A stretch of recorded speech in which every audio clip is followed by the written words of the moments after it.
نحمده ونصلي على رسوله الكريم اما بعد فاعوذ بالله من الشيطان الرجيم بسم الله الرحمن الرحيم رب اشرح لي صدري ويسر لي امري واحلل عقدة من لساني يفقهوا قولي۔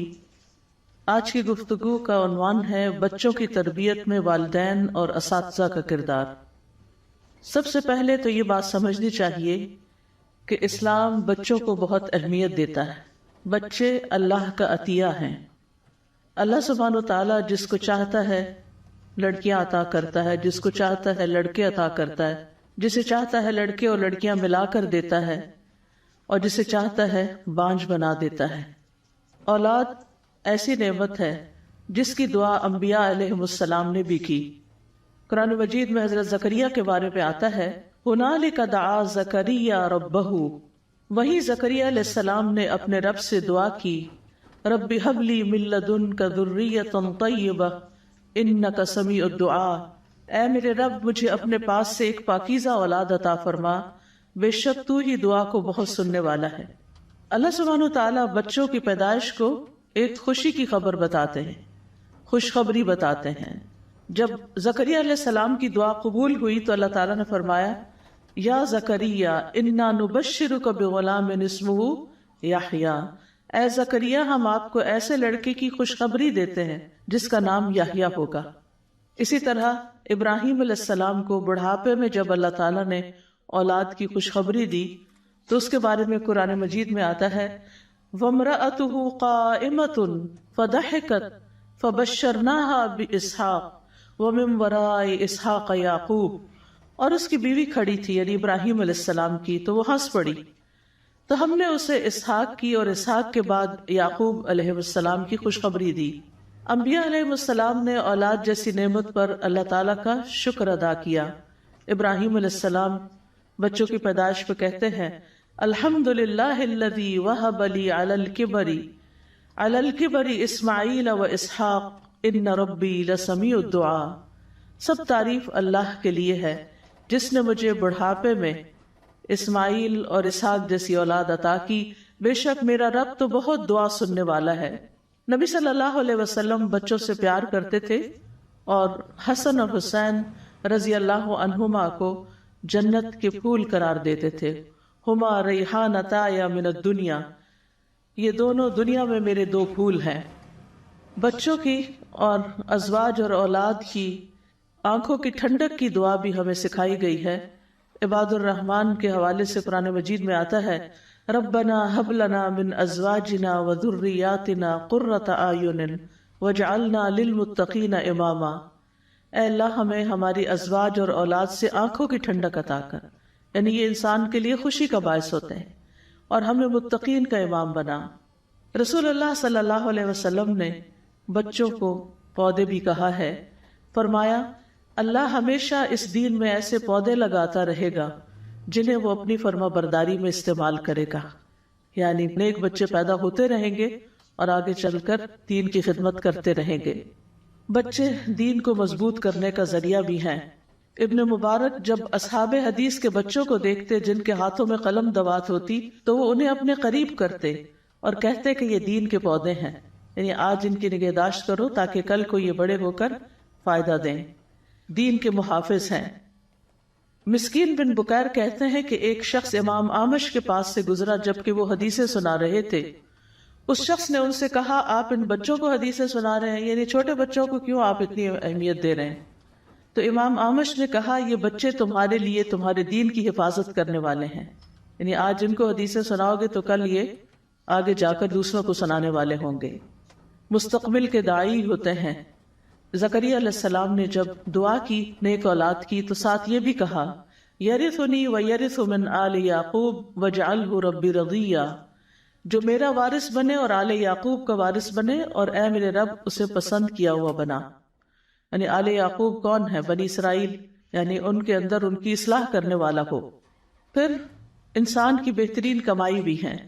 نبی صلی اللہ علیہ وسلم نے فرمایا یقیناً تمہاری اولاد تمہاری بہترین کمائی ہے، پس تم اپنی اولاد کی کمائی میں سے کھاؤ، یعنی دنیا میں بھی ان سے فائدہ اٹھاؤ اور مرنے کے بعد بھی وہ تمہارے لیے کمائی کا ذریعہ ہیں، یعنی صدقہ جاریہ بن کر، آخرت میں درجات کی بلندی کا ذریعہ ہیں۔ رسول اللہ صلی اللہ علیہ وسلم نے فرمایا جب انسان مر جاتا ہے تو 3 اعمال کے سوا اس کے سارے اعمال منقطع ہو جاتے ہیں۔ نمبر 1 صدقہ جاریہ، نمبر 2 وہ علم جس سے فائدہ اٹھایا جائے، اور نمبر 3 نیک اولاد جو اس کے لیے بعد میں دعائیں کرتی رہے۔ تو اس نیک اولاد کی وجہ سے ماں باپ کے درجے آگے بھی بلند ہوتے ہیں۔ جب کسی کا درجہ بلند ہوتا ہے یعنی برزخ میں، تو وہ پوچھتا ہے کہ میرا یہ درجہ کس وجہ سے بلند ہوا، تو بتایا جاتا ہے کہ تمہاری اولاد کی دعا کی وجہ سے، یعنی تمہیں اپ گریڈ کر دیا گیا ہے۔ تو جہاں بچے خوشخبری ہے، نعمت ہے، اور آگے ہمارے لیے دین دنیا کی بھلائیوں کا ذریعہ ہیں، وہاں بچے ایک ذمہ داری بھی ہیں، ایسی ذمہ داری جن کے بارے میں سوال کیا جائے گا، اور یہ سوال والدین سے بھی ہوگا اور استادوں سے بھی ہوگا۔ ابن عمر کہتے ہیں نبی صلی اللہ علیہ وسلم نے فرمایا اللہ تبارک و تعالی جس شخص کو رعیت کا ذمہ دار بناتا ہے، خواہ وہ کم ہو یا زیادہ، تو اللہ تعالیٰ قیامت کے دن اس رعایا کے بارے میں سوال بھی کرے گا کہ اس نے اپنی رعایا کے بارے میں اللہ تعالیٰ کے احکامات کو قائم کیا یا ضائع کیا، یعنی ان کو اللہ کا فرما بردار بنایا، اللہ کی اطاعت پر چلایا یا نہیں۔ لیکن بچے والدین کے علاوہ استادوں اور باقی معاشرے کی بھی ذمہ داری ہوتے ہیں۔ رسول اللہ صلی اللہ علیہ وسلم نے فرمایا میں ہر مومن کے لیے اس کی اپنی ذات سے بھی زیادہ قریب ہوں، پس جو شخص قرض یا چھوٹی اولاد چھوڑ کر جائے تو ان کی پرورش میرے ذمہ ہے، یعنی حکومت وقت کی ذمہ داری بھی بنتی ہے کہ وہ بچوں کی صحیح تربیت اور تعلیم کا انتظام کرے۔ پھر اسی طرح اگر کوئی نسلوں کی حفاظت نہ کرے تو اس کی مذمت بھی کی گئی ہے۔ قرآن مجید میں آتا ہے وَيُهْلِكَ الْحَرْثَ وَالنَّسْلَ وَاللَّهُ لَا يُحِبُّ الْفَسَادَ، یعنی جو نسل اور حرث کھیتی میں فساد کرے تو اللہ تعالیٰ ایسے مفسد کو پسند نہیں کرتا۔ بچوں کے حقوق ضائع کرنے والوں کے لیے وعید بھی ہے۔ رسول اللہ صلی اللہ علیہ وسلم نے فرمایا کوئی ایسا بندہ جسے اللہ کسی رعایا کا نگران بناتا ہے، اور بچے جو ہیں وہ ہماری رعایا ہیں، یعنی کہ کلکم راعٍ وکلکم مسئول عن رعیتہ۔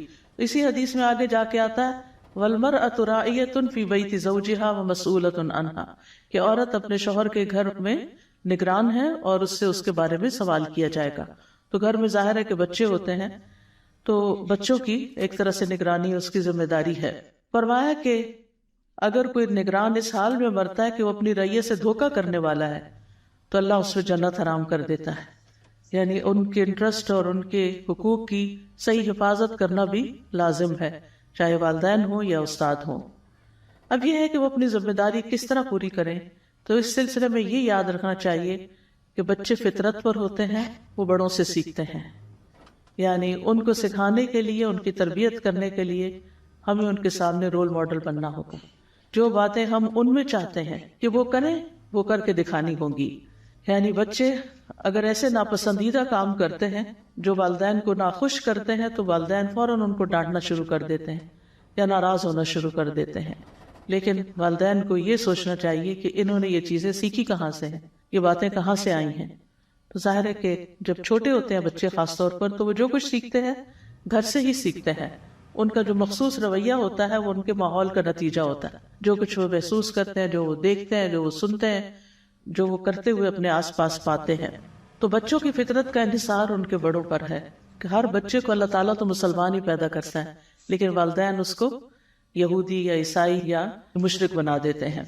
تو والدین اور استادوں کی ذمہ داری بنتی ہے کہ بچوں کے ذہن میں صحیح طور پر توحید کا عقیدہ جو ہے وہ راسخ کرے، جس کی مثال ہم حضرت ابراہیم علیہ السلام، حضرت اسحاق علیہ السلام، حضرت یعقوب علیہ السلام کے اندر دیکھتے ہیں کہ انہوں نے آخر دم تک اس چیز کی کوشش کی، جس کی گواہی یوسف علیہ السلام کی وہ اسپیچ دیتی ہے جو انہوں نے جیل خانے میں ان 2 لوگوں کے سامنے کی جو ان سے خواب کی تعبیر پوچھنے کے لیے آئے تھے کہ وَاتَّبَعْتُ مِلَّةَ آبَائِي إِبْرَاهِيمَ وَإِسْحَاقَ وَيَعْقُوبَ وَمَا كَانَ لَنَا أَن نُشْرِكَ بِاللَّهِ، ہمارے لیے یہ درست نہیں کہ ہم اللہ کے ساتھ کسی کو شریک ٹھہرائیں۔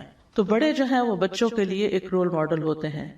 ام المومنین عائشہ رضی اللہ تعالی عنہا کہتی ہیں کہ میں نے عادات، چال چلن اور بات چیت میں رسول اللہ صلی اللہ علیہ وسلم سے سب سے زیادہ مشابہ فاطمہ رضی اللہ عنہ کے علاوہ کسی کو نہیں دیکھا. تو ظاہر ہے کہ حضرت فاطمہ نے یہ سب کچھ کہاں سے سیکھا؟ اپنے گھر میں سیکھا، اپنے والد سے سیکھا. یعنی کس کس چیز میں؟ عادات میں، چال چلن میں اور بات چیت میں.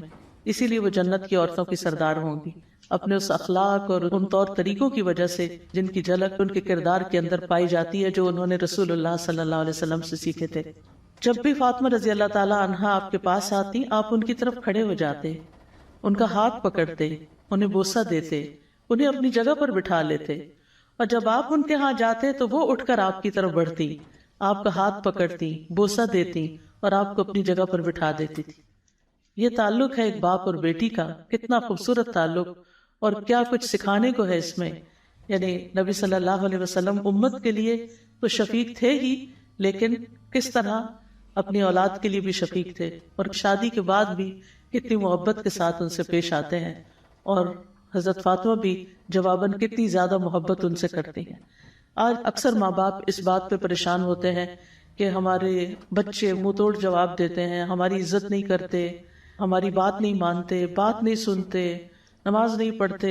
یعنی کسی بھی شخص کے پاس بیٹھ جاؤ تو اگر وہ بچوں والا ہے تو سب سے بڑا اس کی زندگی کا مسئلہ اس کے بچے ہی بنے ہوتے ہیں اور ان کی بدتمیزیاں اور بےہودگیاں. لیکن سوچنے کی بات یہ کہ انہوں نے یہ سب کچھ کہاں سے سیکھ لیا؟ یعنی کیوں وہ ایسے ہو رہے ہیں؟ اس میں ہماری طرف سے کیا کمی ہوئی؟ میں سمجھتی ہوں کہ اس وقت صرف والدین اور اسکول کی تربیت ہی کام نہیں کرتی، بلکہ اس سے آگے بچوں کو دنیا کا بہت زیادہ ایکسپوجر ہو گیا ہے، اور بہت سی چیزیں وہ اسکرین سے سیکھ رہے ہوتے ہیں، اور اس سے بہت سی خرابیاں ان کے اندر آتی ہیں. اور ماحول سے سیکھتے ہیں، کیونکہ بچے ایک حد تک ہی گھروں میں رہتے ہیں، اس کے بعد اسکول کالجز وغیرہ میں چلے جاتے ہیں جہاں اپنے آس پاس کے بچوں سے بہت کچھ سیکھ رہے ہوتے ہیں. ایون اگر اسلامک اسکول بھی ہوں تو وہ تو سلیبس کی حد تک اسلام ہوتا ہے.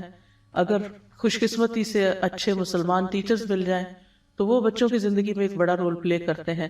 یا پھر اس کے بعد یہ ہے کہ ان کے آس پاس کے جو دوسرے بچے ہیں، لیکن عموماً دوسرے بچے بھی ایسے ہی گھروں سے آئے ہوئے ہوتے ہیں، اور ماں باپ بھی صرف اسکول کا فرض سمجھتے ہیں کہ وہی ان کو سب کچھ بنا دیں، اور اپنی ذمہ داری بھول جاتے ہیں. جبکہ یہ ذمہ داری دو طرفہ ہے، والدین کی بھی ہے جن کے پاس وہ دن کے کئی گھنٹے گزارتے ہیں، اور اسکول کی بھی ہے جن کے پاس دن کا ایک بڑا حصہ گزارتے ہیں. تو بچے جو ہیں وہ بڑوں کے نقش قدم پر چلتے ہیں. حضرت انس کہتے ہیں کہ ایک آدمی نے رسول اللہ صلی اللہ علیہ وسلم کی دعوت کی تو میں بھی آپ کے ساتھ چل پڑا. آپ کے سامنے شوربہ رکھا گیا جس میں کدو پڑے ہوئے تھے. رسول اللہ صلی اللہ علیہ وسلم اس میں سے کدو کھانے لگے. آپ کو کدو بہت پسند تھا.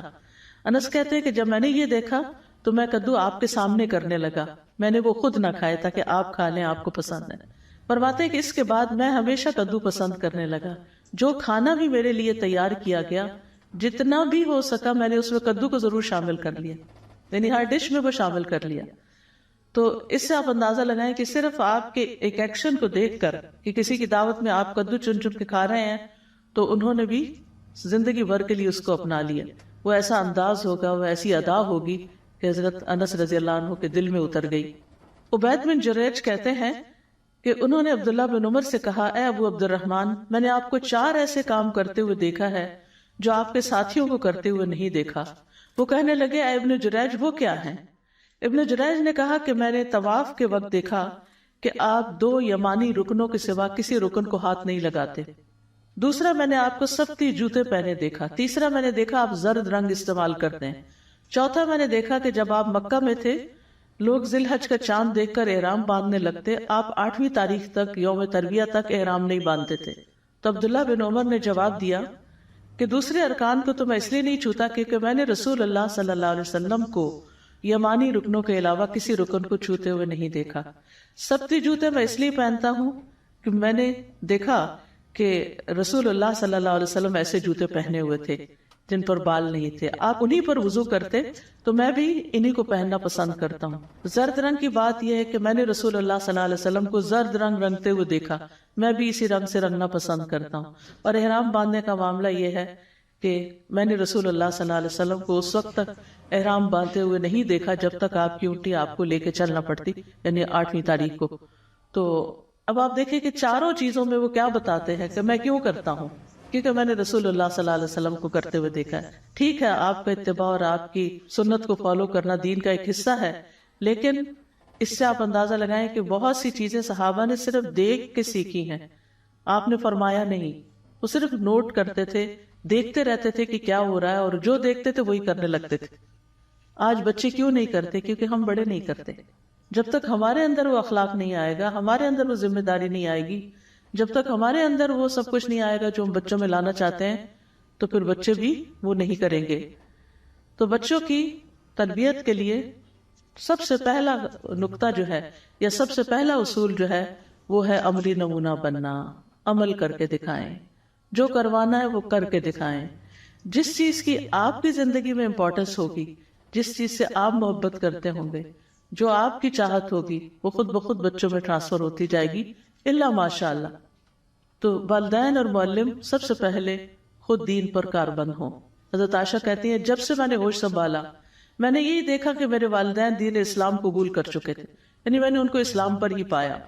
بچوں کو اگر ہم نیک بنانا چاہتے ہیں تو خود نیک بنیں، اور جب والدین نیک ہوں گے تو اللہ سبحانہ وتعالیٰ ان کی اولاد میں خیر ڈال دے گا۔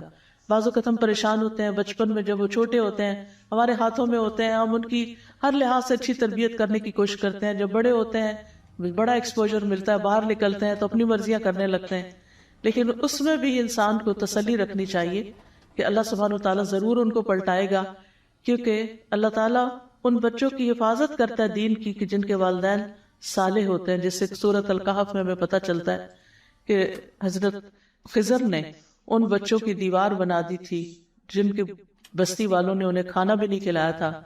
کس لیے بنائی تھی؟ موسیٰ علیہ السلام کے پوچھنے پر انہوں نے بتایا کان ابوہما صالحا واراد ربک ان یبلغا اشدہما ویستخرجا کنزہما، کہ ان کے والد نیک تھے، باپ نیک تھا، تو تیرا رب چاہتا تھا کہ اس سے خزانے محفوظ رہے اور بڑے ہو کر یہ اس کو استعمال کر سکیں۔ تو بہت سے ماں باپ اس بات پہ بھی غمگین رہتے ہیں اگر ہمیں کچھ ہو گیا تو ہمارے بچوں کا کیا ہوگا۔ آپ اللہ کے ساتھ مخلص ہو جائیں، آپ کے بچوں کو اللہ سنبھال لے گا۔ کل ہی مجھے اپنی ایک کزن کے پاس جانے کا اتفاق ہوا، اس کا ینگ بیٹا میڈیکل کالج میں پڑھتا تھا، رات کو سویا صبح اٹھا نہیں، تو بہت بڑا حادثہ تھا۔ میں کل تعزیت کے لیے گئی تھی اس کے پاس۔ یہ میری کزن جو ہے مجھ سے عمر میں کوئی 10-15 سال بلکہ زیادہ، شاید 20-22 سال چھوٹی ہوں گی۔ تو یہ چھوٹی سی بچی تھی، تو میری خالہ کو کینسر ہو گیا، تو میں ان کو اپنے پاس لے آئی تھی، اور میرے گھر میں میرے خیال 1-2 سال رہی ہوگی۔ میں نے اسکول میں داخل کروایا، اور پھر میں پی ایچ ڈی کے لیے گئی تو واپس بھیج دیا اس کو۔ تو وہ ایک بالکل جیسے ماں بیٹی کا تعلق ہوتا ہے، کچھ اس طرح کا بھی تعلق۔ تو یہ بہت ینگ تھی، یعنی کہ بہت چھوٹی عمر کی تھیں جب ان کی والدہ فوت ہو گئی تھی، اور 5 بچوں کو چھوڑ کے، اور ایک چھوٹا تو بالکل گود والا بچہ تھا۔ تو کل ڈیٹیل سے میں نے سب کے حالات پوچھے، ماشاءاللہ سب کے سب ویل اسٹیبلشڈ اور اپنی پاؤں پہ کھڑے ہیں اور اپنی بہترین زندگی گزار رہے ہیں۔ تو اس وقت جب خالہ میری بہت ینگ تھی جب ان کو کینسر ہوا تھا، تو وہ بھی کچھ پریشان ہوتی تھی، اور ہم سب بھی فکر کرتے تھے کہ ان بچوں کا کیا بنے گا، یہ کیسے پلیں گے، بڑے ہو کر ان کے رشتے کیسے ہوں گے، کیونکہ ماں ہی دیکھتی ہے نا سب کچھ۔ یعنی اب ہم یہ سمجھتے ہیں کہ ہم ٹھیکیدار ہیں اور ہم ہی سب کچھ کرنے والے ہیں، لیکن یہ ہے کہ اگر ہم اللہ پہ بھروسہ کر لیں اور اپنے اعمال کو درست کر لیں تو اللہ سبحانہ وتعالیٰ ہمارے بچوں کی بھی ٹیک کیئر کر لے گا۔ وہ ان کا والی و وارث ہے، ہم سے زیادہ وہ ان کا مالک ہے، ہم تو ٹیمپرریلی ان کو دیے گئے ہیں۔ تو یہ ایک حقیقت ہے، اور یہ سورۃ کہف کی آیت یہ بہت بڑا سبق ہمیں سکھاتی ہے، وَكَانَ أَبُوهُمَا صَالِحًا۔ تو عبداللہ بن مسعود جب رات میں نوافل ادا کرتے تو اپنے سامنے چھوٹے بچے کو سویا ہوا دیکھ کر کہتے تھے من اجلک یا بنیا، تیری خاطر ہے میرے بیٹے، یہ تیری خاطر میں یہ نوافل ادا کر رہا ہوں، یعنی تیرے روشن مستقبل کے لیے۔ اور روتے ہوئے اللہ سبحانہ وتعالیٰ کے فرمان کو دہرایا کرتے تھے وَكَانَ أَبُوهُمَا صَالِحًا، کہ اللہ میں یعنی صالح بننے کی کوشش کر رہا ہوں تاکہ ان بچوں کی صحیح تربیت ہو سکے۔ پھر اسی طرح یہ ہے کہ قول و فعل میں تضاد نہ ہو، ہم ان کو کہیں کچھ اور خود کچھ اور کریں، تو یہ کنٹرڈکشن بھی ان کی تربیت میں خلل ڈالتی ہے۔ پھر اسی طرح یہ ہے کہ خود عمل کر کے دکھانا چاہیے، اور اگر ہم چاہتے ہیں کہ بچوں کا اخلاق اچھا ہو تو اپنے اخلاق کو سب سے پہلے بہتر بنانے کی ضرورت ہے۔ ابو عبداللہ الجدلی کہتے ہیں میں نے عائشہ رضی اللہ عنہا سے کہا کہ رسول اللہ صلی اللہ علیہ وسلم کا اپنے گھر والوں کے ساتھ کیسا اخلاق تھا؟ انہوں نے کہا وہ تمام لوگوں میں سب سے زیادہ اچھے اخلاق والے تھے۔ یہ ایک بیوی کی گواہی ہے جو خود بھی عمر میں بہت ینگ تھی، کوئی بےہودہ کام یا فحش گفتگو کرنے والے یا بازاروں میں شور مچانے والے نہیں تھے۔ وہ برائی کا بدلہ برائی سے نہیں دیتے تھے بلکہ معاف کر دیتے اور درگزر کر جاتے تھے۔ یہ تھا آپ صلی اللہ علیہ وسلم کا اخلاق، جس کی گواہی گھر والوں نے دی۔ آج ذرا ہم اپنے گھر والوں سے پوچھیں کہ وہ ہمارے اخلاق کی کیا گواہی دیتے ہیں، وہ کیا کہتے ہیں کہ ہم کتنے با اخلاق ہیں، اور خصوصاً اپنے ہی بچے، وہ ہمیں کیا گریڈ دیں گے، کتنے مارکس دیں گے۔ پھر اسی طرح یہ ہے کہ انس بن مالک کہتے ہیں، یہ بھی تو بچے ہی تھے 10 سال کے جب ان کو نبی صلی اللہ علیہ وسلم کی خدمت میں لایا گیا۔ وہ کہتے ہیں کہ نبی صلی اللہ علیہ وسلم گالی گلوچ کرنے والے نہیں تھے، نہ ہی فحش گوئی کرنے والے، نہ کبھی لعنت کرنے والے۔ جب کبھی ہم میں سے کسی سے ناراض ہوتے تو صرف اتنا فرماتے کہ اس کو کیا ہو گیا ہے، اس کی پیشانی خاک آلود ہو۔ اور پیشانی خاک آلود ہونے کا مطلب یہ ہے کہ اور زیادہ نماز پڑھے، اللہ کی عبادت کرے، کہ ماتھا زمین پہ مٹی پہ تبھی لگتا ہے جب انسان سجدہ کرتا ہے۔ پھر آپ تندخو اور سخت مزاج نہیں تھے۔ قرآن پاک نے اس بات کی گواہی دی ہے، فَبِمَا رَحْمَةٍ مِّنَ اللَّهِ لِنْتَ لَهُمْ، اللہ کی رحمت کی وجہ سے آپ ان کے لیے نرم دل ہیں۔ لَوْ كُنْتَ فَظًّا غَلِيظَ الْقَلْبِ لَانفَضُّوا مِنْ حَوْلِكَ، اگر آپ بدخلق اور سخت دل ہوتے تو یہ آپ کے آس پاس سے بکھر جاتے۔ تو اس لیے بہت ضروری ہے کہ بچوں کے ساتھ سختی نہ کی جائے اور ڈسپلن کے نام پر تندخو رویے اختیار نہ کیے جائیں، بلکہ ان کے لیے آسانی پیدا کی جائے۔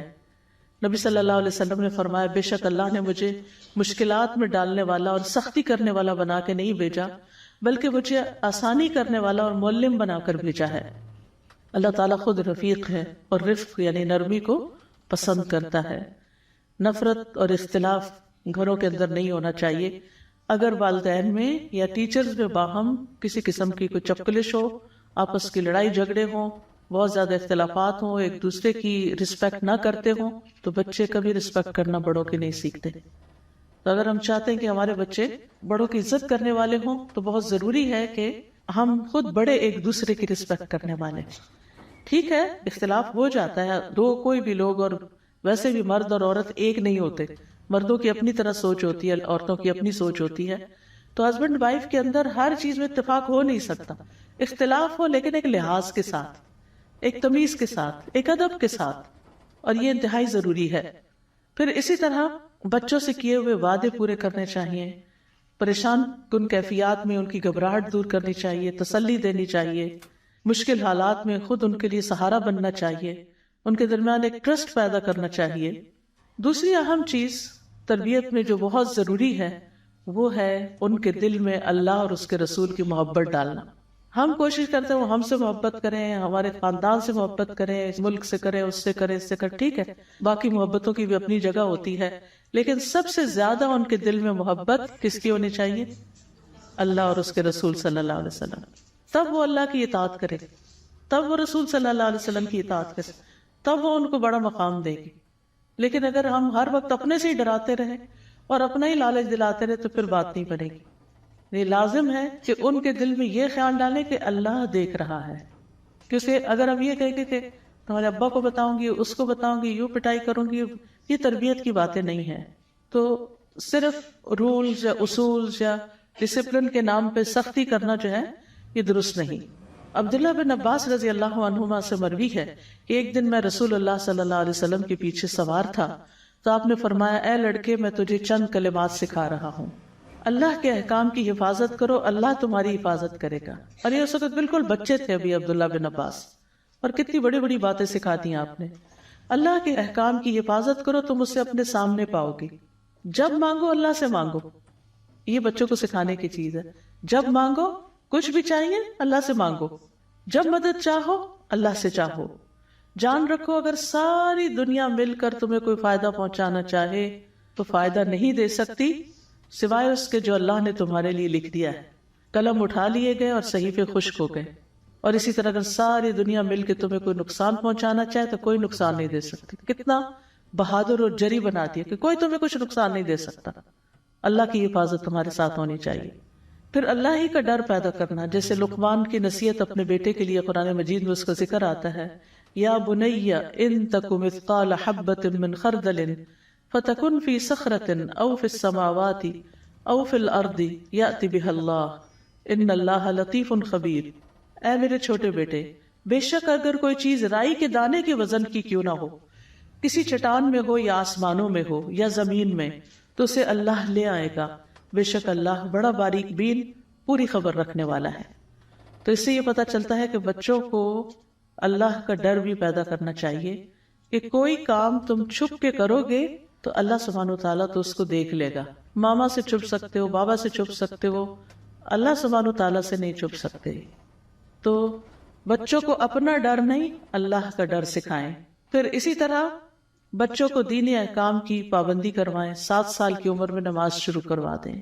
پھر اسی طرح چھوٹی چھوٹی سنتیں بھی ان کو سکھائیں، دعائیں سکھائیں، اور الحمدللہ اب اس کا بہت ٹرینڈ بھی ہو گیا ہے، والدین بچوں کو یہ چیزیں سکھاتے ہیں۔ تیسری چیز جو تربیت کے لیے بڑی ضروری ہے وہ ہے پیار اور محبت اور شفقت والا رویہ۔ جو چیز محبت سے سکھائی جا سکتی ہے وہ نفرت سے نہیں سکھائی جا سکتی۔ انس بن مالک کہتے ہیں کہ میں نے رسول اللہ صلی اللہ علیہ وسلم سے بڑھ کر کسی کو شفقت کرنے والا نہیں پایا، سب سے زیادہ شفیق اور مہربان تھے آپ۔ پھر اسی طرح بچوں کے ساتھ رحم کا سلوک، لیس منا من لم یرحم صغیرنا ولم یوقر کبیرنا، وہ ہم میں سے نہیں جس نے ہمارے چھوٹے پر شفقت نہیں کی، اس کے ساتھ مہربانی نہیں کی، اور جس نے ہمارے بڑوں کی عزت نہیں کی۔ پھر ان کے ساتھ محبت کرنا۔ حضرت عائشہ رضی اللہ تعالی عنہا جو تھی، ان کے اپنے بچے تو نہیں تھے لیکن اپنے شاگردوں کے ساتھ بہت محبت سے پیش آتی تھی۔ مسروق ان کے شاگرد جو تھے وہ ہمیشہ ان کی مجلس میں حاضر رہتے تھے، تو وہ ان کو اپنا بیٹا کہتی تھی، اور ان کو کہتی تھی اے مسروق تم میری اولاد میں سے ہو، تم میرے ان بچوں میں سے ہو جو مجھے بہت محبوب ہیں۔ اور مسروق بھی حضرت عائشہ سے بہت محبت کرتے تھے، جیسے ایک استاد کے ساتھ محبت ہوتی ہے، تو وہ اسی وجہ سے مسروق جو تھے وہ ابو عائشہ کہلاتے تھے، یعنی عائشہ والے۔ ابو کا مطلب باپ ہی نہیں ہوتا، والا بھی ہوتا ہے۔ پھر یہ ہے کہ بچوں کو اچھے ناموں سے یاد کرنا چاہیے۔ طنزیہ باتیں اور ڈانٹ ڈپٹ اور نام بگاڑ کے بات کرنا، یہ عام طور میں بہت ٹرینڈ ہے کہ بعض اوقات ٹیڑھے میڑھے نام بنا دیے جاتے ہیں جن کا کوئی مطلب نہیں ہوتا یا غلط مطلب نکلتا ہے۔ تو ایسے پیار کے ناموں سے بلانا چاہیے کہ جس سے بچوں کو پیار محسوس ہو، نہ کہ ایک طنز محسوس ہو۔ پھر یہ کہ بول کر بھی بچوں سے محبت کا اظہار کرنا چاہیے، جو بھی آپ کی زبان ہے، انگریزی ہے، اردو ہے، پشتو ہے، جو بھی، لیکن محبت کے الفاظ ادا کریں۔ نبی صلی اللہ علیہ وسلم نے حضرت حسن کے لیے فرمایا اللہم انی احبہ فاحبہ واحبب من یحبہ، کہ اے اللہ میں اس سے محبت کرتا ہوں، تو بھی اس سے محبت کر، اور اس سے بھی محبت کر جو حسن سے محبت کرتا ہے۔ یعنی آپ کے نواسے تھے حضرت حسن۔ تو آپ دیکھیے کہ ہم نے کبھی اپنے بچوں کو ایسی دعا دی یا کبھی ان سے اظہار کیا کہ مجھے تم سے محبت ہے، بلکہ ہم تو کہتے ہیں اگر محبت کا اظہار کیا تو ان کا تو رو بھی نہیں رہے گا پھر ہمارا، اور تربیت ٹھیک نہیں ہوگی، بگڑ جائیں گے، سپوائل ہو جائیں گے۔ بہت عام ہے یہ بات، بچوں کو سپوائل نہیں کرنا چاہیے۔ محبت کرنے سے بچے سپوائل نہیں ہوتے، بچے سپوائل ہوتے ہیں ان کی ہر جائز ناجائز فرمائش پوری کر کے۔ وہ ہم بعض اوقات یہ ہے کہ بچوں کو ٹائم نہیں دیتے تو ان کو کھلونوں پہ کھلونے خرید کے دیتے رہتے ہیں، یا اور اسی طرح کی ان کی فرمائشیں پوری کرتے رہتے ہیں۔ تو یاد رکھیے کہ جو والدین بچوں کو پیار نہ کریں ان کی مذمت بھی کی گئی ہے۔ اقرا بن حابس التمیمی جو تھے، ان کے 10 بچے تھے، تو ایک دفعہ نبی صلی اللہ علیہ وسلم کے پاس حضرت حسن آئے، آپ نے ان کو پیار کیا تو کہنے لگے کہ میرے 10 بچے، میں نے تو کبھی کسی کو پیار نہیں کیا۔ تو آپ نے فرمایا جو رحم نہیں کرتا اس پر رحم نہیں کیا جاتا۔ پھر اسی طرح حضرت عائشہ کہتی ہیں کہ کچھ دیہاتی لوگ رسول اللہ صلی اللہ علیہ وسلم کی خدمت میں آئے اور کہنے لگے کہ کیا آپ اپنے بچوں کو چومتے ہیں؟ آپ نے فرمایا ہاں۔ تو وہ کہنے لگے اللہ کی قسم ہم تو اپنے بچوں کو نہیں چومتے۔ تو رسول اللہ صلی اللہ علیہ وسلم نے فرمایا میں کیا کروں اگر اللہ نے تمہارے اندر سے رحم اٹھا لیا ہے۔ پھر اسی طرح بچوں کو توجہ بھی دینی چاہیے۔ نبی صلی اللہ علیہ وسلم خطبے کے دوران بھی بعض اوقات خطبہ روک کر ان کو توجہ دیا کرتے تھے۔ بچوں کے ساتھ روب کی بجائے نرمی کا رویہ اختیار کرنا چاہیے، یعنی ان کے ساتھ کمیونیکیٹ کرنا چاہیے، بات کرنی چاہیے، آرام سے بیٹھ کے سمجھانا چاہیے، نہ کہ صرف ایک روب کے نام پر ہر وقت ان کو دھمکا کے رکھنا یا ان کے ساتھ ایسا معاملہ کرنا کہ وہ خوف زدہ ہی رہیں۔ پھر اسی طرح بچوں کی دلچسپی کی چیزوں میں دلچسپی لینی چاہیے۔ بعض اوقات ہم بڑے ہو جاتے ہیں تو پھر ہم بڑی بڑی باتیں کرنے کی عادی ہو جاتے ہیں اور بچوں سے ہمیں کوئی انٹرسٹ نہیں ہوتا۔ بچوں میں انٹرسٹ لینا چاہیے، ان کے کھلونوں میں انٹرسٹ لینا چاہیے، ان کے پیٹس میں انٹرسٹ لینا چاہیے، ان کی اگر کوئی خاص گیم ہے تو اس سے متعلق کچھ معلومات لے کے اس میں انٹرسٹ شو کرنا چاہیے، تاکہ وہ کنفائڈ کرے اور ہمارے ساتھ اپنی باتیں شیئر کریں، اور جو ان کے دل میں ہے وہ ہمیں بتائیں تاکہ ہم ان کی صحیح ڈائریکشن بھی انہیں دے سکیں۔ ہم دیکھتے ہیں کہ نبی صلی اللہ علیہ وسلم کی جب حضرت عائشہ سے شادی تو عمر کی چھوٹی تھی، تو وہ گڑیوں سے کھیلتی تھی، تو شادی کے بعد وہ گڑیا ساتھ لے آئی اور وہ اپنے گھر میں کھیلا کرتی تھی. نبی صلی اللہ علیہ وسلم جب گھر میں آتے تو وہ اپنی سہیلیوں کے ساتھ کھیل رہی ہوتی تھی، سہیلیاں ادھر ادھر چھپ جاتی تھی، تو آپ حضرت عائشہ کی سہیلیوں کو ایک ایک کو ڈھونڈ کے بھیجتے کہ وہ عائشہ رضی اللہ تعالیٰ عنہا کے ساتھ کھیلیں. یعنی کس طرح وہ آپ کے شوق کا خیال رکھا کرتے تھے. پھر اسی طرح بچوں کے ساتھ دل لگی کرنا. نبی صلی اللہ علیہ وسلم صحابہ کے ساتھ اسٹریٹ میں جا رہے تھے کہ آگے سے حضرت حسین نظر آئے، تو آپ صلی اللہ علیہ وسلم نے اپنے ہاتھ پھیلا دیے اور ان کو پکڑنے لگے. وہ جدھر جاتے آپ ان کو پکڑ کے ان کو پیار کر کے پھر آپ نے چھوڑ دیا اور اپنا راستہ لیا. یعنی صرف توجہ دینے کی بات ہے، امپورٹنس کی. تو اس سے آپ دیکھیں کہ بچوں کا کانفیڈنس لیول کہاں جائے گا اگر آپ ان کی طرف توجہ کریں گے اور ان کو پیار کریں گے. پھر اسی طرح یہ ہے کہ بچوں کو بہلانا، اگر چوٹ لگ گئی ہے یا کسی بات پہ ناراض ہو گئے تو ان کو منا بھی لینا چاہیے. ہم بعض اوقات پھینک دیتے ہیں، اچھا خود ہی مان جائیں گے. نہیں، ان کا بھی دل چاہتا ہے کہ ان کے ساتھ کوئی لاڈ کرے اور ان کو کوئی امپورٹنس دے، ان کو کوئی پوچھے. حضرت عائشہ کہتی ہیں کہ ایک دن رسول اللہ صلی اللہ علیہ وسلم نے مجھے حکم دیا کہ میں اسامہ بن زید کا منہ دھو دوں جب وہ بچے ہی تھے. تو میں نے کہا میرے تو بچے نہیں اور میں نہیں جانتی بچوں کو کیسے دھوتے ہیں. وہ کہتی ہیں کہ میں نے انہیں پکڑا اور دھو دیا لیکن صحیح نہیں دھلا. تو نبی صلی اللہ علیہ وسلم نے ان کو پکڑا اور خود ان کا منہ دھویا اور کہا کہ ہمارے ساتھ اچھا ہوا کہ تم لڑکی نہیں ہو. یعنی اسامہ کو کہنے لگے اگر تم لڑکی ہوتے تو میں تمہیں زیور پہناتا، تمہیں تحفے دیتا. تو اس سے یہ پتہ چلتا ہے کہ لڑکیوں کو لڑکوں کے مقابلے میں بھی زیادہ پیار محبت کی ضرورت ہوتی ہے اور زیادہ شفقت کی ضرورت ہوتی ہے، اور ان کی دلچسپی کی چیزیں زیور کپڑا ہوتی ہیں تو اس کا بھی خیال رکھنا چاہیے. پھر اسی طرح بچوں کے جذبات کا خیال، اگر کوئی پیٹ ہے، جیسے حضرت ابو عمیر جو تھے وہ ایک دفعہ غمگین دکھائی دے رہے تھے تو بتایا گیا کہ ان کی چڑیا مر گئی ہے جس کے ساتھ ہی کھیلتے تھے. تو آپ نے فرمایا ابو عمیر تمہاری نغیر کا کیا بنا. پھر اسی طرح مجلس میں اگر بچے بیٹھے ہوں تو بھی ان کا خیال رکھنا چاہیے. نبی صلی اللہ علیہ وسلم ایک مجلس میں تھے اور دائیں طرف سے آپ ہمیشہ کوئی چیز خود پی کر دیا کرتے تھے. تو اتفاق سے آپ کے دائیں طرف ایک چھوٹا بچہ تھا تو آپ نے اس سے پوچھا کیا تم مجھے اجازت دیتے ہو کہ میں بڑوں سے شروع کروں؟ تو انہوں نے کہا کہ میں اپنے حصے پہ کسی کو ترجیح نہیں دوں گا. تو بہرحال آپ نے وہ مشروب پھر پہلے بچے کو ہی دیا. پھر اسی طرح یہ ہے کہ بچوں کے درمیان عدل کرنا چاہیے کیونکہ اس سے بڑے کام خراب ہوتے ہیں. جب بچوں میں فیوریٹزم کرنے لگتے ہیں نا، کسی بچے کو زیادہ امپورٹنس دینا، اس کی تعریفیں کرنا، کہ ہر بچہ مختلف ہوتا ہے. کچھ کم گو ہوتے ہیں، کچھ بہت ہوشیار ہوتے ہیں، کچھ آگے بڑھ کے ہر چیز وصول کر لیتے ہیں لاڈ پیار کر کے، اور کچھ ناراض ہو کے چلے جاتے ہیں. تو یہ ماں کا فرض ہے کہ پھر ہر بچے کو ایکولی امپورٹنس دے. وہ یہ نہیں کہ کچھ بچوں کو زیادہ فیوریٹ بنا لے اور کچھ کو چھوڑ دے.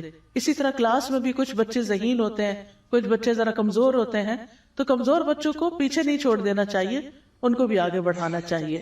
پھر ان کا آپس میں کمپیریزن نہیں کرنا چاہیے کہ وہ کر سکتا تم کیوں نہیں کر سکتے وغیرہ وغیرہ. پھر اسی طرح ہر بات میں نہیں ٹوکنا چاہیے، صرف اہم چیزوں میں، کیونکہ جب چھوٹی چھوٹی باتوں میں ہم ان کو ٹوکنا شروع کر دیتے ہیں تو جو اہم چیز ہوتی ہے وہ ان کے اوپر سے پھر گزر جاتی ہے. پھر اسی طرح ہے کہ چھوٹی چھوٹی چیزوں میں ڈانٹ ڈپٹ سے کام نہیں لینا چاہیے، کیونکہ جن پر سے قلم اٹھا لیا گیا ہے، یعنی خاص طور پہ بہت چھوٹے بچے، تو ان کو ہم کیوں ہر بات پہ مواخذہ کریں گے. بچہ جب تک بالغ نہیں ہوتا تو اس کا حساب نہیں، تو ہمیں بھی ان سے ہر بات کا حساب لینے نہیں بیٹھ جانا چاہیے. پھر اسی طرح یہ کہ کبھی اگر ڈسپلن کرنا پڑے تو چہرے پر نہیں مارنا چاہیے، تعلیم دیتے ہوئے بھی مارنا نہیں چاہیے. اور پھر اسی طرح سختی کے ساتھ پیش آنا یا ڈنڈے سے مارنا یا اور اس طرح کی فزیکل پنشمنٹ دینا یہ درست نہیں ہے. اور بچوں کے ساتھ ظلم و زیادتی کا بھی حساب دینا ہوگا. یہ نہیں کہ اللہ نے ان کو ہمارے ہاتھ میں دے دیا، وہ ہم سے تعلیم حاصل کر رہے ہیں یا ہمارے اپنے بچے ہیں تو ہم جو چاہے سلوک کریں.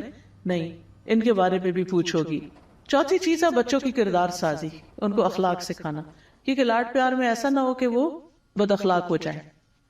تو بچوں کو عمدہ اخلاق بھی سکھانا چاہیے، بیٹے ہوں بیٹیاں ہوں، کیونکہ بعض اوقات بچے بدتمیزی کرتے تو ماں باپ ہنسنا شروع کر دیتے ہیں، اس سے ان کو اور شے ملتی ہے اور گڑبڑ کرتے ہیں. تو اس سے بچنا بڑا ضروری ہے. اچھے اخلاق کی تعلیم دینی چاہیے. اور اس سلسلے میں سورۃ لقمان کی جو آیات ہیں وہ بہت زبردست ہے کہ کس طرح لقمان علیہ السلام نے اپنے بچے کو نصیحت کی تھی، یا بنی اقم الصلاۃ وامر بالمعروف وانہی عن المنکر واصبر علی ما اصابک. بچے کو سکھایا جا رہا ہے واصبر علی ما اصابک، اے میرے چھوٹے بچے نماز قائم کرو، نیکی کا حکم دو، برائی سے منع کرو، اور اس مصیبت پر صبر کرو جو تمہیں پہنچے، یقیناً یہ ہمت کے کاموں میں سے ہے۔ لوگوں کے لیے اپنا رخسار نہ پھلاؤ، منہ بنا کے بات نہ کرو۔ کتنی چھوٹی سی بات کا بھی نوٹس لیا گیا کہ موڈ آف کر کے لوگوں سے بات نہیں کرو، زمین میں اکڑ کے نہ چلو۔ اللہ کسی اکڑنے والے، فخر کرنے والے سے محبت نہیں کرتا۔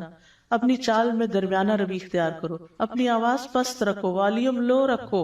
یہ قرآن کا حکم ہے، لقمان علیہ السلام کی زبانی بات سکھائی گئی ہے۔ بے شک سب آوازوں سے بری آواز یقیناً گدھوں کی آواز ہوتی ہے۔ تو یہ تربیت ہے، یہ کردار ہے جو قرآن نے سکھایا اور جس کی طرف توجہ دینے کی ضرورت ہے۔ والدین اپنے بچوں کو کھانے پینے، لباس، سونے جاگنے، گھر میں آنے جانے اور زندگی کے معاملات کے آداب بھی سکھائیں، کھانے کے آداب سکھائیں، پھر اسی طرح اجازت لینے کے آداب، گفتگو کے آداب، رازوں کی حفاظت کرنے کے آداب، پھر جائز کام کی اجازت دینے کے ساتھ نصیحت بھی کریں۔ یعنی اگر آپ ان کو کسی کام کے کھیلنے کی یا کہیں جانے کی یا کچھ کرنے کی آپ ان کو اجازت دے رہے ہیں تو پھر اس کے ساتھ ان کو یہ بھی بتائیں کہ وہ وہاں جا کر کس طرح بہیو کرے۔ یہ ریمائنڈر دینا ہوتا ہے، بچے بڑی جلدی بات بھول جاتے ہیں اور ہم اس پہ پریشان ہوتے ہیں، 10 دفعہ بتا چکے ابھی بھی تمہیں سمجھ نہیں آئی۔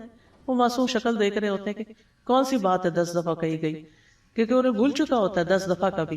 تو ہر دفعہ انہیں نئے سرے سے بتانے کی ضرورت ہوتی ہے کہ کیا کرے کیا نہیں۔ ابو حیان تیمی اپنے والد سے روایت کرتے ہیں، وہ کہتے ہیں کہ میں نے ربیع ابن خیثم کی بیٹی کو دیکھا، وہ ان کے پاس آئی، کہنے لگی ابا جان میں کھیلنے چلی جاؤں؟ انہوں نے کہا میری چھوٹی بیٹی جاؤ اور اچھی بات کہنا، یعنی کھیلنے جا رہے ہو لیکن بات اچھی طرح کرنا۔ پھر آپس میں ان کو محبت سے پیار سے رہنا سکھانا چاہیے، پھر نرمی سکھانی چاہیے۔ یعنی بعض بچوں کے اندر مارنے پیٹنے کی بڑی عادت ہوتی ہے، چکی کاٹ لیتے ہیں اور اسی طرح چونٹیاں کاٹتے ہیں، پش کرتے ہیں۔ کچھ بچے بڑے وائلنٹ ہوتے ہیں بچپن سے ہی، یعنی کہ ماں باپ نے سکھایا ہوتا ہے لیکن ان کے اندر ہی کچھ اگریشن ہوتا ہے۔ بعضوں کا چھوٹا بچہ ہوتا ہے اس سے جلدی پیدا ہو جائے تو وہ جو چھوٹا رہ جاتا ہے وہ عام طور پر جیلس ہوتا ہے بعد میں آنے والے بچے سے اور نقصان پہنچاتا ہے اس کو۔ تو ان چیزوں کے بارے میں بھی خیال کرنا چاہیے۔ پھر اسی طرح ہے کہ ان کو قناعت کا عادی بنانا چاہیے، محنت کا عادی بنانا چاہیے، بچپن سے حلال حرام کی تمیز بھی دینی چاہیے۔ مجھے یاد ہے کہ جب میں پی ایچ ڈی کر رہی تھی تو مریم کو میں کچھ عرصے کے لیے لے گئی ساتھ یو کے میں، تو وہاں پر ظاہر ہے کہ جب بھی کہیں باہر گروسری کرنے جاتی ہے کچھ تو ہر چیز دیکھ کے کہ حلال ہے یا نہیں۔ تو ایک دن ایپل اٹھا کے کہتی ہے کہ ماما یہ حلال ہے۔ تو مجھے یہ بات کبھی بھی نہیں بھولتی کہ بچے بھی کانشیس ہو جاتے ہیں اور ہر چیز میں پوچھنا شروع کر دیتے ہیں کہ کیا حلال ہے اور کیا حرام ہے۔ پھر اسی طرح یہ کہ ادب سکھانے کے لیے کبھی کبھی مارنے میں بھی کوئی غرض نہیں، لیکن ایسی مارنا ہو کہ وہ اس کے لیے نقصان دہ ہو یا اس کے اندر ضد پیدا ہو جائے یا وہ ڈھیٹ ہو جائے۔ نبی صلی اللہ علیہ وسلم اپنے گھر والوں کے بارے میں یا بچوں کے معاملے میں جب انہیں پتہ چلتا کہ کسی نے غلط بیانی کی ہے تو آپ اس سے اعراض برتتے تھے، یعنی ناراضگی کا اظہار کرتے تھے۔ 5ویں چیز یہ ہے کہ بچوں کو کارآمد بنائیں، کام کا بنائیں، نکما نہ بنائیں۔ ان کو قوت فیصلہ سکھائیں، انہیں خود ڈیسیژن لینے دیں۔ ہر چیز میں آپ ان کا ڈیسیژن نہ لیں، ان کے اوپر بھی چھوڑیں کہ وہ کیا کہتے ہیں، اور تعریف بھی کریں لیکن سچی تعریف، جھوٹی تعریفیں نہ کریں۔ کیونکہ بعض اوقات چھوٹا سا بچہ کام کرتا ہے اتنی وہ بال غارائیں شروع کر دیتے ہیں کہ وہ اس سے آگے کی سوچ بھی نہیں سکتا، تو اس سے بھی پرہیز کرنا چاہیے۔ مجھے اچھی طرح یاد ہے کہ میں شاید کلاس 6 تھی یا 7 تھی تو میرے کلاس میں ٹاپ کیا، تو گھر آ کے میں نے بتایا میرا یہ رزلٹ آیا ہے۔ میرے والد نے شاید وہ میرا رزلٹ کارڈ لیا تو کہا اس میں اس سبجیکٹ میں اتنے نمبر کیوں نہیں، یا کوئی اس طرح کی بات کی۔ تو میں نے کہا کہ میں اتنی پھولی ہوئی آئی تھی اور انہوں نے ساری غبارے میں سے ہوا نکال دی کہ یہ تو کوئی بڑی بات ہے۔ جب میری پی ایچ ڈی کا رزلٹ جس دن آیا تو میں نے سب سے پہلے اپنے والد کو فون کیا، تو کہنے لگے کہ تمہارے حج کی جو خوشی ہوئی ہے وہ اتنی پی ایچ ڈی کی نہیں ہوئی۔ تو میرے نزدیک حج کرنا تو چند دن کی بات تھی، لیکن پی ایچ ڈی میں 4 سال لگے تھے۔ لیکن انہوں نے اس وقت ایک پرائرٹی سیٹ کر دی کہ جو اللہ کی اطاعت میں کام ہوتا ہے، عبادت والا کام، وہ زیادہ اچھا ہے۔ یہ بھی اچھا ہے لیکن وہ زیادہ اچھا ہے، مجھے اس کی خوشی زیادہ ہے۔ تو یہ چھوٹی چھوٹی باتیں زندگی میں پھر انسان کو بھولتی نہیں، اور یہ چیز انسان کی ڈائریکشن سیٹ کرتی ہیں کہ والدین جس چیز کو پرائرٹی دیتے ہیں پھر بچوں کے اندر وہ چیز آنے لگتی ہے۔ نبی صلی اللہ علیہ وسلم کا طریقہ یہ تھا کہ جب کسی بچے سے کچھ سکھانا ہوتا تو اس کی تعریف بھی ساتھ کرتے۔ آپ نے عبداللہ بن عمر سے کہا بڑا ہی اچھا آدمی ہے، کاش رات میں نماز بھی پڑھتا۔ بس اتنی بات کی تو اس کے بعد وہ ہمیشہ رات کو نماز پڑھا کرتے تھے۔ پھر اسی طرح بچوں کے اندر اگر کوئی اچھی عادتیں ہیں تو ان کا ذکر بھی کرنا چاہیے. بیٹا تمہاری یہ عادت بہت اچھی ہے کہ تم کام کرنے کے بعد چیزیں سمیٹ دیتے ہو مثلا، تو اس کے بعد وہ کبھی چھوڑے گا نہیں کیونکہ اس کو پتہ چل گیا کہ ایک اچھا کام ہے. ورنہ بچوں کو تو تمیز نہیں ہوتی اچھا کیا ہے کیا نہیں. جب آپ تعریف کرتے ہیں یا اپریشیٹ کرتے ہیں تو پھر ہی ان کو پتہ چلتا ہے کہ انہوں نے جو کیا ہے وہ اچھا ہے. نبی صلی اللہ علیہ وسلم نے اشج عبد القیس سے کہا تھا کہ تم میں 2 خصلتیں ایسی ہیں جن سے اللہ محبت کرتا ہے، بردباری اور باوقار ہونا. پھر اسی طرح بچوں سے پیار محبت سے کام کروانا چاہیے، ان کے منفی رویے کو حکمت سے مثبت میں تبدیل کرنا چاہیے. اور اس میں ابو محذورہ کی روایت جو ہے بہت ہی انٹرسٹنگ ہے، اور مجھے یہ واقعہ بہت ہی دل کو لگتا ہے کہ کس طرح ایک ٹین ایجر کی اصلاح نبی صلی اللہ علیہ وسلم نے کی. وہ کہتے ہیں کہ ایک مرتبہ میں چند لوگوں کے ساتھ نکلا، ہم لوگ حنین کے راستے میں تھے، تو رسول اللہ صلی اللہ علیہ وسلم حنین سے تشریف لا رہے تھے، واپس آ رہے تھے، اور راستے میں ہمارا آپ سے آمنا سامنا ہو گیا. تو رسول اللہ صلی اللہ علیہ وسلم کے مؤذن نے نماز کے لیے رسول اللہ صلی اللہ علیہ وسلم کے پاس آذان دی. تو مؤذن کی آواز سن کر ہم اونچی آواز سے اس کی نقل اتارنے لگ گئے اور اس کا مذاق اڑانے لگے. رسول اللہ صلی اللہ علیہ وسلم نے ہماری آواز سن لی اور ہماری طرف کسی کو بھیجا کہ وہ ہمیں آپ کے سامنے لا کے کھڑا کرے. تو رسول اللہ صلی اللہ علیہ وسلم نے فرمایا تم میں سے کس کی آواز میں نے سنی جو سب سے اونچی تھی؟ تو لوگوں نے میری طرف اشارہ کر دیا، ابو محذورہ کی طرف، اور وہ سچے ہی تھے. آپ صلی اللہ علیہ وسلم نے سب کو بھیج دیا اور مجھے روک لیا. آپ نے فرمایا کھڑے رہو اور نماز کے لیے اذان دو. میں کھڑا ہوا، لیکن اس وقت میری نظروں میں رسول اللہ صلی اللہ علیہ وسلم اور ان کا دیا ہوا حکم سب سے زیادہ ناپسندیدہ تھا. میں رسول اللہ صلی اللہ علیہ وسلم کے سامنے کھڑا ہوا. آپ نے مجھے خود اذان کے کلمات سکھائے. جب میں اذان دے کر فارغ ہوا تو آپ نے مجھے بلایا اور ایک تھیلی عطا فرمائی جس میں کچھ چاندی تھی. پھر ابو معذورہ کی پیشانی پر اپنا ہاتھ رکھ کر 2 مرتبہ چہرے پہ پھیرا، پھر ان کے جگر پہ پھیرا، حتیٰ کہ رسول اللہ صلی اللہ علیہ وسلم کا ہاتھ ابو معذورہ کی ناف تک پہنچا، یعنی چہرے سے سارے اگلے حصے تک. پھر رسول اللہ صلی اللہ علیہ وسلم نے ان کو دعا دی کہ اللہ تمہیں برکت دے. میں نے عرض کیا یا رسول اللہ صلی اللہ علیہ وسلم مجھے مکہ کا مؤذن مقرر کر دیں. تو آپ نے فرمایا میں تمہیں اس کا حکم دیتا ہوں. اسی وقت ان کے دل سے رسول اللہ صلی اللہ علیہ وسلم کی نفرت دور ہو گئی اور اس کی جگہ رسول اللہ صلی اللہ علیہ وسلم کی محبت پیدا ہو گئی. یہ ہے اصلاح کا طریقہ. یعنی آپ نے بلا کے سزا نہیں دی، بے عزتی نہیں کی، ان کے ماں باپ کو نہیں بلا لیا کہ کیا تمیز سکھائی ہے بچوں کو، کس طرح ڈیل کیا جیسے کوئی بات ہی نہ ہوئی ہو. کیونکہ آپ دیکھنا چاہتے تھے کہ سب سے زیادہ جو شرارتی ہوئی سب سے زیادہ باصلاحیت ہے، تو اس سے اذان دلوائی اور پھر اس کو مکہ کا مؤذن مقرر کر دیا. یعنی کتنی بڑی حکمت کی بات ہے. اور پھر انعام بھی دیا اور پھر دعا بھی دی، پھر ان پہ ہاتھ بھی پھیرا. یہ کتنی شفقت اور کتنی محبت تھی. کیا ہم بھی ٹین ایجرز کے ساتھ اسی طرح پیش آتے ہیں جن کے اندر روڈنس ہوتی ہے یا کبھی بدتمیزی بد اخلاقی بھی برتتے ہیں؟ تو بہت زیادہ صبر کی ضرورت ہوتی ہے ماں باپ کو کہ وہ بچوں کی صلاحیت کو دیکھ کر، ان کی ایسی حرکتوں کو دیکھ کر بھی ان کے ساتھ صبر سے کام لے کر ان کو آگے بڑھائیں. کس طرح زید بن ارقم کو آپ نے یہودیوں کا طرز تحریر سکھایا اور انہوں نے 17 دن کے اندر یا 15 دن کے اندر سب کچھ سیکھ لیا. پھر آپ صلی اللہ علیہ وسلم ٹین ایجرز کو ذمہ داریاں بھی دے کے بھیجتے تھے. اسامہ بن زید جو تھے ان کو لشکر کا امیر بنا کر بھیجا. پھر آپ بچوں کو دعائیں بھی دیتے تھے. ہمیں بھی اپنے بچوں کے لیے خوب خوب دعائیں کرنی چاہیے، اپنے شاگردوں کے لیے دعائیں کرنی چاہیے، ان کے ساتھ شفقت کرنی چاہیے. ابن عباس کہتے ہیں کہ رسول اللہ صلی اللہ علیہ وسلم نے ایک مرتبہ اپنا ہاتھ میرے کندھے پر رکھا اور فرمایا اللہم فقہہ فی الدین وعلمہ التأویل. اللہ اسے دین کی سمجھ عطا کر اور اس کو کتاب کی تعویل یعنی تفسیر کا علم عطا کر. اور وہ واقعی ان کی دعا قبول ہوئی اور وہ مفسر قرآن بنے. بچوں کو آپ کے پاس باقاعدہ لایا جاتا تھا اور آپ ان کے لیے برکت کی دعا دیتے تھے.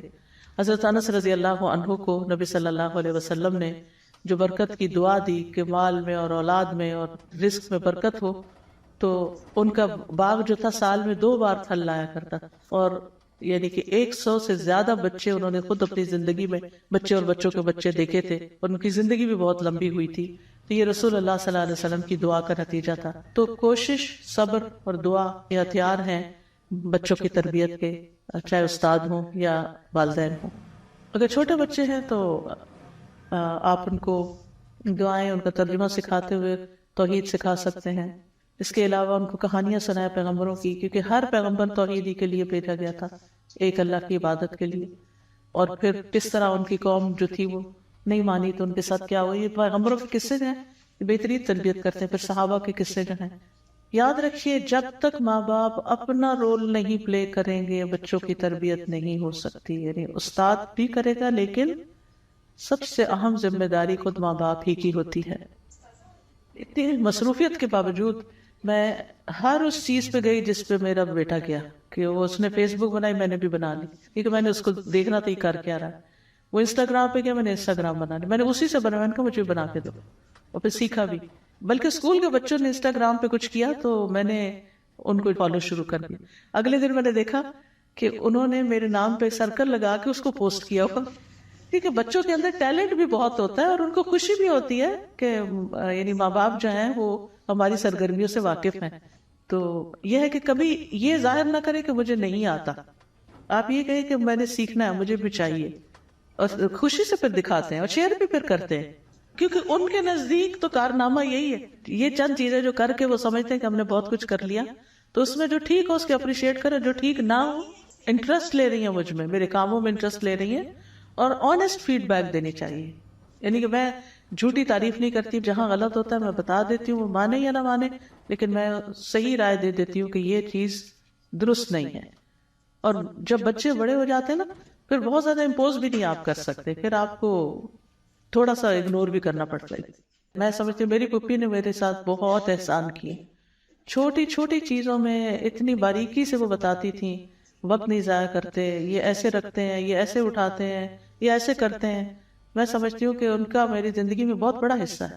وہ بہت چھوٹی تھی بیوہ ہو کر, ہمارے گھر میں رہی ساری زندگی, تو الحمدللہ انہوں نے سکھایا بھی. ہمارے لیے تو بہت بڑی نعمت تھی کیونکہ امی مصروف ہوتی تھی, اتنا وقت ان کے پاس نہیں ہوتا تھا. امی نے بھی سکھایا لیکن یہ کہ ان کا بہت بڑا رول ہے. تو اس لیے اگر کسی کو جوائنٹ فیملی میں رہنا اس کا موقع ہو تو وہ یہ نہ سوچے کہ یہ ان کے بچوں کے لیے ٹھیک نہیں.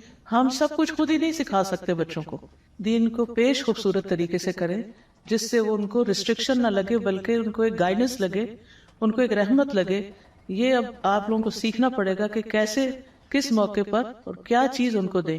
کیونکہ ہم جب دنیا کی کوئی چیز ان سے کروانا چاہتے ہیں تو آسانیاں پیدا کرتے ہیں, اور جب دین کی کروانا چاہتے ہیں تو روب سے, ڈانٹ ڈپٹ کے یا مشکل سے یا جلدی میں. اب جیسے مثال کے طور پر صبح اٹھانا ہی ہوتا ہے نا نماز کے لیے, تو ہم کیسے اٹھاتے ہیں؟ ڈانٹ کے, جلدی سے اٹھ جاؤ, جلدی سے ناشتہ کرو, جلدی سے کپڑے بدلو, جلدی اسکول جاؤ, جلدی سے ہوم ورک کر لو. تو اب یہ ہے کہ اس طرح کے پھر رویے ان کو پٹ آف کر دیتے ہیں. تو جب دین کی بات بھی کریں تو ان کو اتنا شوق دلائیں. مجھے یاد ہے کسی نے بتایا تھا کہ میں نے اپنے بچے کو جب جنت کی ساری باتیں سنائی کہ اگر اچھے کام کریں گے تو جنت میں جائیں گے, جنت ایسی ایسی, تو اس نے کہا کہ چلیں جنت میں چلتے ہیں. تو اس نے کہا اس کے لیے مرنا پڑے گا. تو ہم کب مریں گے؟ تو یہ ہے کہ اب مرنے والی بات کبھی بچے کو شوق لگ گیا کہ جنت میں جانے کے لیے, تو بات یہ ہے کہ ڈیپینڈ کرتا نا کہ ہم کس طرح. تو اس آرٹ کو بھی سیکھیں کہ دین پیش کیسے کرنا ہے. ٹھیک ہے انشاءاللہ. جنرلی بچوں کو سکھایا جائے کہ ہر بات پہ ہرٹ نہیں ہوتے, یعنی اس چیز کو بھی کم کرنے کی ضرورت ہے. انہوں نے زندگی میں بہت کچھ آگے جا کے دیکھنا ہے. جب وہ بہت پروٹیکٹیو پالتے ہیں نا بچوں کو, ہائی میرے بچے کو یہ کچھ نہ کہہ دے, اس نے کیوں کہہ دیا, اور جاہل ماں کی طرح گلی میں لڑنا شروع کر دیتی ہیں کہ میرے بچے کو تم نے کیوں کچھ کہا. تو یہ طریقہ ٹھیک نہیں ہوتا. بچے اگر کسی کی شکایت بھی لے کر آئے تو ان کو بتانا چاہیے کہ بی اسٹرانگ. یہ کیا بات ہے, تو کوئی بات ہی نہیں, پھر کیا ہوا. کیونکہ جب ہم انہیں کہتے ہیں نا اچھا میں خبر لیتی ہوں جس نے تمہیں کچھ کہا, تو پھر وہ بچے بھی سمجھتے ہیں کہ شاید ہماری ہر بات ہی درست ہے. تو ان کو سہنا سکھائیں, باتیں سہنا, مار سہنا, اعتراض سہنا, تنقید سہنا.